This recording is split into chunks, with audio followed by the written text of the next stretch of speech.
আমরা অনেকেই এই জার্নি বাই ট্রেন প্যারাগ্রাফ পড়তে পড়তে বড় হয়েছি, অথবা একটি ট্রেন ভ্রমণ অথবা রোমাঞ্চকর ট্রেন ভ্রমণের গল্প, এরকম অনেক গল্প মুখস্থ করতে করতে এই পর্যন্ত চলে আসছি। আজকে আমি আমার জীবনের এরকম একটা গল্পকে বাস্তবে রূপ দেওয়ার জন্য চলে আসলাম সিলেটে রেল স্টেশনে ট্রেন ভ্রমণ করার জন্য। চলুন আজকে আমার জীবনের প্রথম ট্রেন জার্নির গল্পটা শুরু থেকে শুরু করা যাক। আজকের গল্পের শুরুটা করি সিলেট রেল স্টেশন থেকে। উদ্দেশ্য ছিল ব্রাহ্মণবাড়িয়া যাওয়ার। যেই কথা সেই কাজ, চলে আসি সিলেট রেল স্টেশনে 10টা 30 মিনিটে।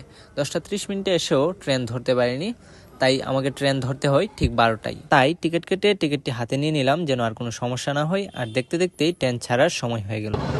আমরা আজকে যাব পাহাড়িকা এক্সপ্রেস দিয়ে।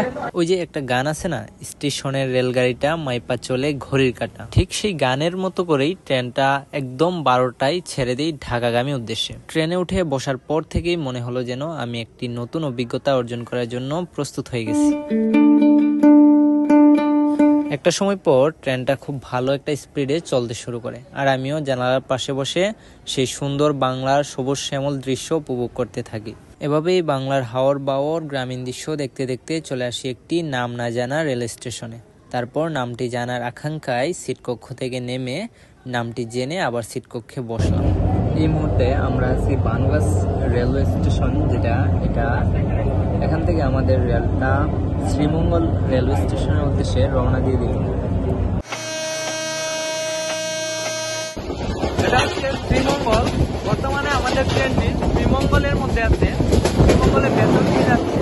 আমরা এখন শ্রীমঙ্গল লাওয়াছড়াও যে জাতীয় উদ্যান, সেটার ভিতর দিয়ে কিন্তু আমরা যাচ্ছি এখন। শ্রীমঙ্গলে ঢোকার পর থেকেই জানালা দিয়ে যে সুন্দর দৃশ্য দেখা যাচ্ছিল, সেই সুন্দর দৃশ্য দেখেই হয়তো কবি শামসুর রহমান লিখেছিলেন ট্রেন কবিতাটি। সেই কবিতায় তিনি লিখেছিলেন, একটু জিরু ফের ছুটে যায় মাঠ পেরুলেই বন, পুলের উপর বাজে না বাজে জন জনা জন জন, দেশ বিদেশে বেড়াই ঘুরে নাইকু ঘোরার শেষ, ইচ্ছে হলেই বাজাই বাসি দিন কেটে যায় বেশ, থামবে হঠাৎ মজার গাড়ি একটু কেসে খক, আমায় নিয়ে ছুটবে আবার ঝকঝকাঝক ঝক।